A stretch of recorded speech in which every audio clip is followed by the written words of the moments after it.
नमस्कार मित्रांनो, इतिहासाच्या पानांमधून आज आपण एका अशा महान व्यक्तिमत्वाचा प्रवास पाहणार आहोत, ज्यांनी स्वराज्याची संकल्पना प्रत्यक्षात आणण्यासाठी पाया रचला, ज्यांच्या दूरदृष्टीमुळे आणि पराक्रमाने महाराष्ट्राच्या इतिहासाला एक वेगळी दिशा मिळाली. ते म्हणजे छत्रपती शिवाजी महाराजांचे वडील शहाजीराजे भोसले. संघर्षमय आणि प्रेरणादायी जीवनप्रवास उलगडूया. शहाजीराजांच्या जन्मतारखेबद्दल इतिहासकारांमध्ये काही मतभेद आहेत. त्या काळातील लिखित नोंदी फारशा उपलब्ध नसल्यामुळे हे स्वाभाविक आहे. मात्र बहुसंख्य इतिहासकार आणि संशोधकांच्या मते त्यांचा जन्म 18 मार्च सन 1594 रोजी झाला. काही ठिकाणी सन 1594 ते सन 1600 या काळात त्यांचा जन्म झाला असावा, असाही उल्लेख आढळतो. शहाजीराजांचा जन्म सिंदखेड येथील मालोजी भोसले आणि दीपाबाई उमाबाई या दाम्पत्याच्या पोटी झाला. त्यांच्या जन्मापूर्वी त्यांच्या मातोश्रींनी अहमदनगरच्या शहाश्रीफ पीराला नवस केला होता. याच कारणामुळे त्यांनी आपल्या दोन्ही पुत्रांची नावे शहाजी आणि शरीफजी अशी ठेवली. मालोजी भोसले हे निजामशाहीच्या सेवेतील एक पराक्रमी सरदार होते. त्यांनी आपल्या कर्तृत्वाने भोसले घराण्याची प्रतिष्ठा खूप उंचावली. त्यामुळे शहाजी राजांना लहानपणापासूनच सैनिकी शिक्षणाचे आणि नेतृत्व गुणांचे संस्कार मिळाले. त्या काळात दख्खनमध्ये निजामशाही, आदिलशाही आणि मुघल साम्राज्य यांच्यात सतत संघर्ष सुरू होता. त्यामुळे शहाजीराजांचे बालपण अत्यंत अस्थिर आणि आव्हानात्मक परिस्थितीत गेले, ज्यामुळे ते लहानपणापासूनच कणखर बनले. दुर्दैवाने मालोजी भोसले यांचा मृत्यू सन 1605 ते सन 1606 च्या सुमारास झाला. त्यामुळे तरुण वयातच शहाजीराजांच्या खांद्यावर कुटुंबाची आणि जहागिरीची मोठी जबाबदारी आली. यामुळे त्यांना सैनिकी आणि प्रशासकीय जबाबदाऱ्या स्वीकारणे भाग पडले. त्यांच्या लहानपणाबद्दल फारशी माहिती उपलब्ध नसली तरी त्यांचा संपूर्ण जीवनपट पाहता त्यांना लहानपणापासूनच कठीण परिस्थितीतून मार्ग काढण्याची आणि प्रभावी नेतृत्व करण्याची सवय लागली होती, हे स्पष्ट होते. याच अनुभवांनी त्यांना एक महान योद्धा आणि स्वराज्याच्या संकल्पनेचा पाया रचणारा दूरदृष्टीचा राज्यकर्ता बनवले. शहाजीराजे भोसले यांचे जीवन सततच्या संघर्षांनी आणि रणांगणावरील अतुलनीय पराक्रमांनी भरलेले होते. त्यांनी आपल्या वडिलांच्या पावलांवर पाऊल ठेवत सुरुवातीला विजापूरच्या आदिलशाहीत सेवा केली. त्यांच्या विलक्षण सैनिकी कौशल्यामुळे आणि दूरदृष्टीच्या बुद्धिमत्तेमुळे त्यांना लवकरच आदिलशाहीत मान मिळाला. निजामशाही आणि आदिलशाही यांच्यातील संघर्षात त्यांनी अत्यंत महत्त्वाची भूमिका बजावली. सन 1636 मध्ये निजामशाहीचा अस्त झाल्यानंतरही त्यांनी आदिलशाहीच्या सेवेत राहून दक्षिण भारतात आपली जहागीर वाढवली. शहाजीराजे हे केवळ एक पराक्रमी योद्धा नव्हते, तर एक दूरदृष्टी असणारे आणि भविष्याचा वेध घेणारे राज्यकर्ते होते. त्यांनी पुणे आणि सुपे परिसरातील आपल्या जहागिरीचे पुनरुज्जीवन केले. त्यांनी स्थानिक जनतेला संरक्षण दिले आणि मराठा सरदारांना एकत्र आणण्याचा प्रयत्न केला.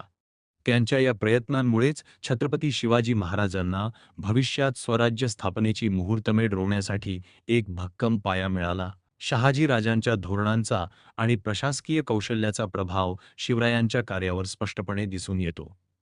सन 1605 मध्ये शहाजीराजे आणि जिजाबाई यांचा मोठ्या थाटामाटात विवाह झाला. मुघल बादशाह अकबराने सन 1600 मध्ये निजामशाहीची राजधानी अहमदनगर जिंकली.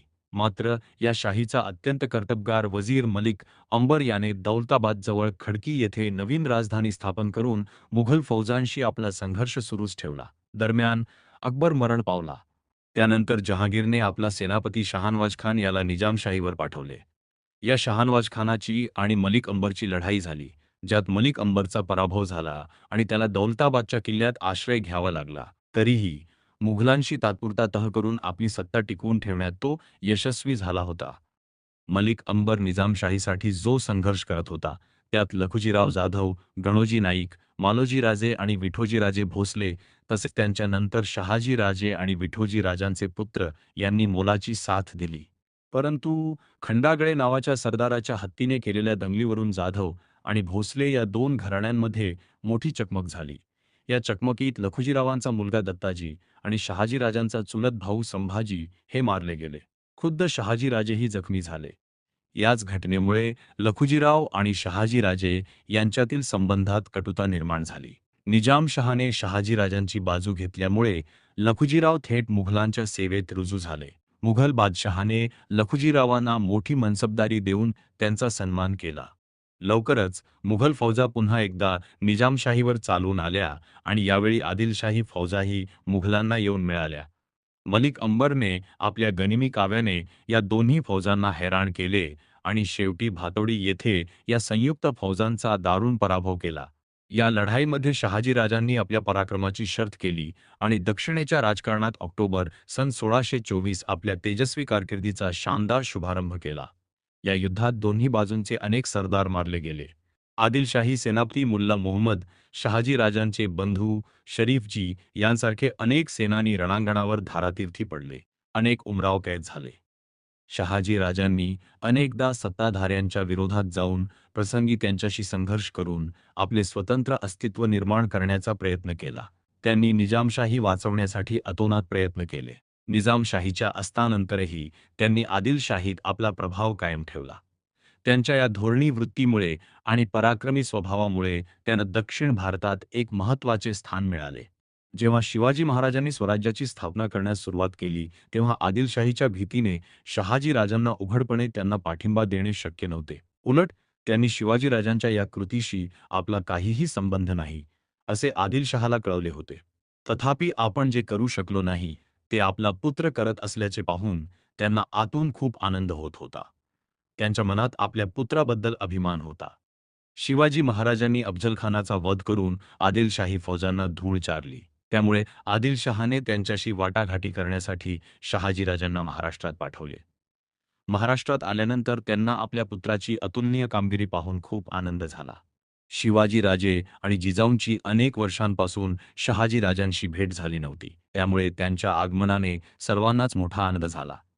त्यांनी शिवाजी महाराजांशी भविष्यातील रणनीतीवर चर्चा केली आणि स्वराज्याच्या राजधानीसाठी रायगड या स्थळाची निवड केली.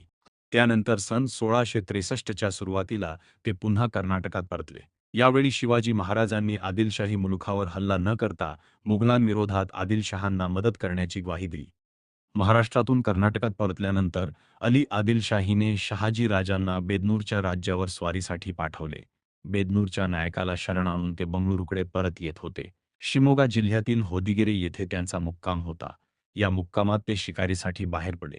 दुर्दैवाने घोड्यावरून पडून त्यांचा अपघाती मृत्यू झाला.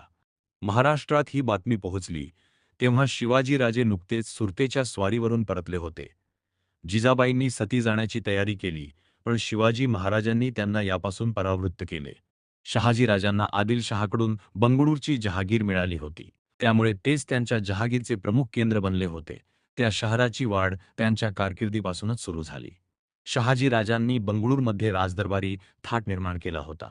कर्नाटकातील अनेक नायकांचे वकील त्यांना तिथे भेटत असत आणि तिथेच अनेकदा राजकारणाची खलबते होत होती. आपल्या जहागिरीत त्यांनी मराठा अधिकाऱ्यांच्या मदतीने राज्यकारभाराची एक कार्यक्षम यंत्रणा निर्माण केली होती. न्यायव्यवस्था, जमीन महसूल आणि जमा खर्चाची चोख व्यवस्था त्यांनी राखली होती. प्रजेचे कल्याण हेच राज्यकर्त्याचे अंतिम ध्येय असावे, हा आदर्श त्यांनी घालून दिला होता. व्हिडिओ आवडला असेल तर लाईक करा, शेअर करा आणि चॅनलला सबस्क्राईब करा. तुमचे मत कमेंट्समध्ये नक्की कळवा. धन्यवाद.